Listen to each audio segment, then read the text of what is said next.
Sir 'Pawan Kalyan' గారి చేతికున్న 2 ఉంగరాల గురించి ఇప్పుడు బాగా చర్చ నడుస్తుంది సార్.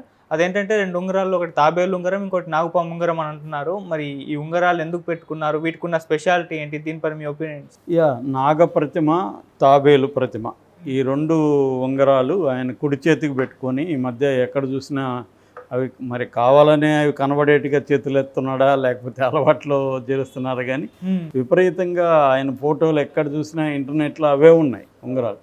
ఆయన ఇట్లా చూపిస్తూ ఉన్నాడు. అంటే మేబీ ఆయన కనిపించేట్టుగా దాని మీద ప్రచారం చేసుకుందామని ఆయన ట్రై చేస్తున్నాడా తెలియదు. ఏదేమైనా ఆయన ఉంగరాలు అయితే బాగా పాపులర్ అయినాయి, అందరూ కూడా మాట్లాడుకుంటున్నారు. మామూలుగా ఇంతకుముందు కూడా ఆయన ఉంగరాలు పాపులరే, కానీ ఇప్పుడు ఏంటంటే ఈ 2 అది పనిగా కనిపిస్తున్నాయి. ఒక వేళ్ళేమో నాగప్రతిమ, ఇంకొక దాంట్లో ఏమో తాబేలు ప్రతిమ. సో వీటి ఎందుకు పెట్టుకున్నాడు ఈయన ఏంటి అన్న చర్చ నడుస్తుంది. సో ఒక జ్యోతిష్యుడు దీని మీద చెప్పాడు. ఇదేంటంటే పవన్ కళ్యాణ్ జాతకం, అంటే 1971లో పుట్టాడు ఆయన, సెప్టెంబర్ 2న. ఆయన జాతక రీత్యా 2 రకాల ప్రాబ్లమ్స్ ఉన్నాయి ఆయన జాతకంలో. ఒకటి కుజరాహు సంధి సమస్య, రెండోది రాహుకేతువుల దోషాలు. ఈ 2 ఉన్నాయి. ఎందుకంటే ఆయనది మకర రాశిలో కుజుడు, రాహువు, చంద్రుడు ఉన్నారు. యాక్చువల్గా అయితే చంద్రమంగళ యోగం ఆయనకు ఉంది. అయినప్పటికీ ఆ యోగాన్ని దెబ్బతీసే విధంగా కుజరాహు సంధి ప్రభావం ఉంది. ఈ కుజరాహు సంధి ప్రభావం పోవడం కోసం ఈ సర్ప ప్రతిమ ఉంగరం పెట్టుకుంటే కుజరాహు ప్రభావం పోతుందనేది జ్యోతిష్శాస్త్రం చెప్తుంది. అందుకని ఈ కుజరాహు సంధి ప్రభావం పోవడం కోసమే ఆయన ఈ నాగబంధం అంటారు ఆ ఉంగరాన్ని, ఈ నాగబంధాన్ని పెట్టుకున్నాడు ఆయన. ఇది ఎప్పటి నుంచో ఏన్షియంట్ కాలం నుంచి కూడా నాగబంధం అనేది పెట్టుకుంటారు అనేదాన్ని ఆయన ఎక్స్ప్లెయిన్ చేశాడనమాట. సో దీనివల్ల ఏంటంటే ఈ కుజరాహు సంధి ప్రభావం పోతుంది. ఎటువంటి కుటుంబ సమస్యలు ఉన్నా, నరఘోష, నరదృష్టి, రాజకీయ ఇబ్బందులు ఉన్నా కూడా ఇది తొలగిపోతాయి. అందుకనే ఈయన పెట్టుకున్నాడు. ఇది యాక్చువల్గా మన సద్గురు జగ్గి వాసుదేవన్ ఉన్నాడు కదా, ఆయన ఈషా ఆశ్రమంలో కూడా ఇవి చాలా ప్రముఖంగా అమ్ముతారు తయారు చేసి. అవి అందువల్ల అక్కడ కూడా విపరీతమైన డిమాండ్ ఉంటుంది వీటికి, దాని మీద కూడా విపరీతమైన ప్రచారం ఉంటుంది. ఇది అన్ని రంగాలలో వాళ్ళు కూడా పెట్టుకుంటూ ఉండారు. ఈ మధ్య బాగా పెరిగింది, ఇదొక పెద్ద మార్కెట్ కూడా అయింది అనేది కొంతమంది చెప్తున్నారు. ఈ జ్యోతిష్యుడు చెప్పింది అయితే ఇందాక చెప్పినట్టుగా ఈయన ఈ కుజరాహు యొక్క సంధి ఏదైతే ఉందో దాని ప్రభావం నుంచి బయటపడడానికి ఈ నాగబంధం ఉంగరాన్ని ఆయన పెట్టుకున్నాడు అనేది చెప్తారు. యాక్చువల్గా ఈ నాగు పాము ఏదైతే ఉందో, ఈ నాగసర్పం కావచ్చు, పాము కావచ్చు, ఇది ఎప్పటి నుంచో ఉంది అన్ని నాగరికతల్లో కూడా. ఈజిప్ట్లో కూడా అక్కడ రాజు వీటిని ధరించడం, నాగప్రతిమలను చేయడం అనేది ఉంది. నాగప్రతిమకి రీబర్త్కి, తర్వాత ఫెర్టిలిటీకి ఇవన్నీ సింబల్గా ఉంటుంది. సో అందువల్ల మనకి ఏదన్నా చెడు ఇది ఉంటే ఇది తొలగిస్తుందని చెప్పి ఇటు ఈజిప్షియన్ నాగరికత కానీ అటు మాయన్ నాగరికత అంటారు, మన లాటిన్ అమెరికా దేశాలు వీటికి సంబంధించిన ఈ మాయన్ నాగరికత మైథాలజీలో కూడా దీనికి చాలా ఇంపార్టెన్స్ ఉంది. అట్లాగే మన దేశంలో కూడా ఉందని. అయితే నాగపాముల్ని, నాగ దేవతల్ని పూజించేది ఎప్పుడు వచ్చింది అంటే, హిస్టోరియన్స్ కోశాంబ లాంటి చరిత్రకారులు చెప్పేది ఏంటంటే, వైదిక మతం అనేక ఇతర ఇండిజినస్ మతాలు అంటారు, అంటే స్థానిక సంస్కృతుల్ని తన లోపలికి కలుపుకునింది. అది ఒక్కొక్కసారి కింది స్థాయిలో కలుపుకుంటుంది, ఒక్కొక్కసారి పై స్థాయిలో కలుపుకుంటుందని కోశాంబ చెప్తాడు.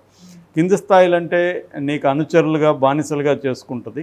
పై స్థాయిలు అంటే నీతో సంబంధాలు కలుపుకుంటుంది, నీతో ఒప్పందాలని కుదుర్చుకుంటుంది ఆ పద్ధతిలో. అలాగా వైదిక మతం నాగా ట్రైబ్స్ని కలుపుకున్నప్పుడు ఆ నాగా ట్రైబ్స్ పూజించే సింబల్స్ వైదిక మతంలో ఉండే దేవుళ్ళకి వచ్చి చేరాయి. అంటే అంతకుముందు శివుడి మెడలో పాము లేదు, ఈ నాగా ట్రైబు వైదిక ట్రైబులోకి, వైదిక మతంలోకి కలిసినప్పుడు నాగపాము వచ్చి శివుడి మెడలో చేరింది. అంతకుముందు చూసుకున్నప్పుడు మన వేదాల్లో శివుడిని వర్ణించినప్పుడు నాగపామును ఎక్కడ వర్ణించలేదు. దాని తర్వాత వచ్చి చేరిందనేది చాలామంది చరిత్రకారులు చెబితే సో అలాగా భిన్న మతాలు వస్తున్నప్పుడు భిన్న దేవుళ్ళు కూడా రూపాల్లో మార్పులు వస్తుంటాయి. అలాగా ఇది వచ్చిందనేది చరిత్రకారులు చెప్తున్నారు. ఏదేమైనా నాగప్రతిమ ఉంగరం అనేది ఇవాళ వెరీ పాపులర్. ఈ మేబీ పవన్ కళ్యాణ్కి కూడా ఈ జాతకాలు, ఈ మూఢనమ్మకాలు పిచ్చి బాగా ఉంది. దానివల్ల ఆయన ఇవన్నీ వేసుకున్నాడు అనేది అంటున్నారు. ఇక రెండవది తాబేలు. తాబేలు అంటే మనకు తెలుసు కూర్మావతారం అంటారు. మహావిష్ణువుకి దశావతారాలలో తాబేలు కూడా ఒకటి.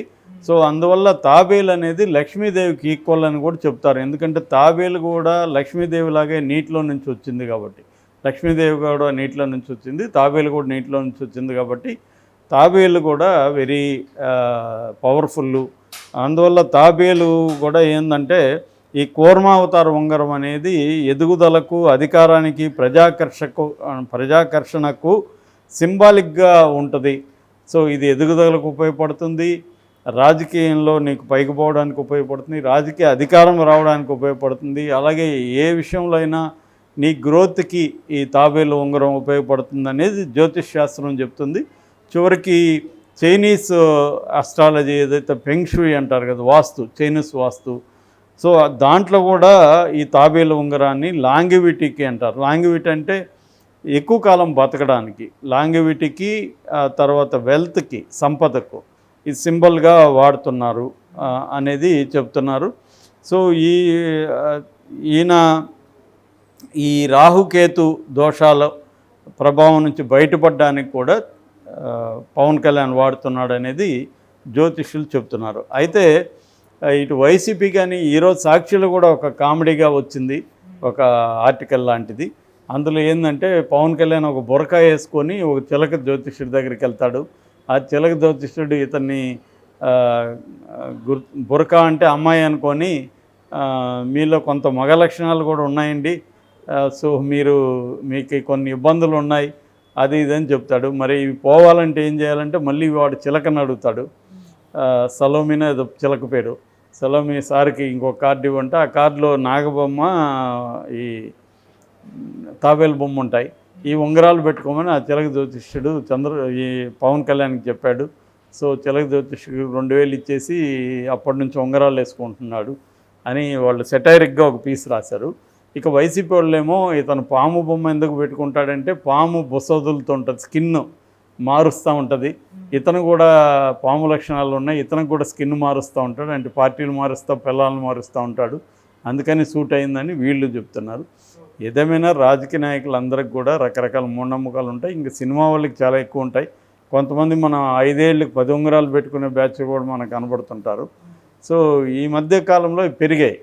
ఎందుకంటే ఒకటి హెల్త్కి సంబంధించిన ఆందోళనలు సమాజంలో బాగా పెరిగింది, రెండవది సంపద, అధికారం, వీటికి సంబంధించిన కూడా ఆందోళనలు, ఇన్సర్టనిటీస్ బాగా పెరిగాయి. కాబట్టి వీటికి దోహదం చేస్తాయని చెప్తే రుద్రాక్షలు విపరీతంగా పాపులరు, కోట్ల వ్యాపారం రుద్రాక్షలు జరుగుతుంది, ఇటుపక్క ఉంగరాలు కోట్ల వ్యాపారంలో జరుగుతుంది. సో ఉంగరం పెట్టుకుంటే నీకు ఆరోగ్యం బాగుంటుంది, బాగా ఆరోగ్యం కోసం ఒక ఉంగరం, అధికారం కోసం ఒక ఉంగరం, ఫ్యామిలీలో సంబంధాల కోసం ఒక ఉంగరం, ఇలాగ రకరకాల ఉంగరాలు పెట్టుకునే వాళ్ళు ఉన్నారు. చివరికి నువ్వు ప్రేమించిన అమ్మాయి నీకు దక్కాలంటే కూడా ఈ ఫలానా ఉంగరం అని అక్కడ కూడా స్పెషలైజేషన్ బ్రాంచెస్ లాగా, ఎట్లాగైతే హెల్త్లో మెడికల్ ఫీల్డ్లో స్పెషలైజ్డ్ బ్రాంచ్ ఉంటుందో జ్యోతిష్యంలో కూడా మళ్ళీ స్పెషలైజ్డ్ బ్రాంచెస్ ఉంటాయి. అంటే ఉద్యోగానికి ఒక వ్యవహారం, సంపదకి ఒక వ్యవహారం, ప్రేమకి పెళ్ళికి ఒకటి, ఇలాగా. లేదా మనం చూస్తున్నాం కదా ఇక్కడ మన ఆయన ఎవరు, చిలకూరు బాలాజీ, ఆయన వీసా దేవుడు అంటారు. ఎందుకంటే వీసాలు అక్కడ పెడితే వీసా వస్తుందని, నీకు అప్లికేషన్ అక్కడ పెట్టి పూజ చేసి వెళ్తే వీసా నీకు గ్యారంటీ అని. అంటే ఆయన స్పెషలైజ్డ్ వీసా ప్రోగ్రాంలో ఆయన చూసుకుంటాడనమాట. అలాగా గాడ్స్ని కూడా స్పెషలైజ్డ్ చేసేసారు మనవాళ్ళు. సో అలాగా ఉంగరాలు కూడా స్పెషలైజ్డ్ ఉంగరాలు. మేబీ పవన్ కళ్యాణ్కి ఈసారి అధికారం ఎలాగన్నా చేపట్టాలి అన్న ఒక దృఢ సంకల్పం ఉంది కాబట్టి అతను అనేక విషయాలతో పాటు ఇది కూడా ఫాలో అవుదాం, ఏది పని చేస్తుందో తెలియదు కదా, ఒకవేళ ఇది పని చేయొచ్చు కదా అనుకొని పెట్టుకున్నట్టుగా ఉంది. మరి చూడాలి.